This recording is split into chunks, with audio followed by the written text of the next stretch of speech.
यहाँ से बाहर जाए से पहले अगर तू ये बटन के दबा के उबल के जला दिली तो हम समझ ले कि तोहरा के हमार प्यार स्वीकार बा, और अगर ना दबोलू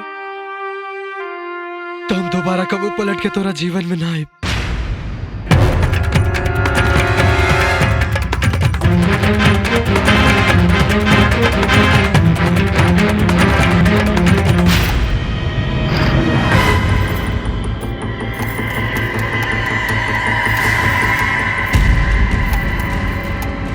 सॉरी बहन, हमरा के माफ करिए। काहे से प्यार और यार में हमरा बंटवारा पसंद नहीं खे। विजय से हम प्यार करीले और वो सिर्फ हमार हुई।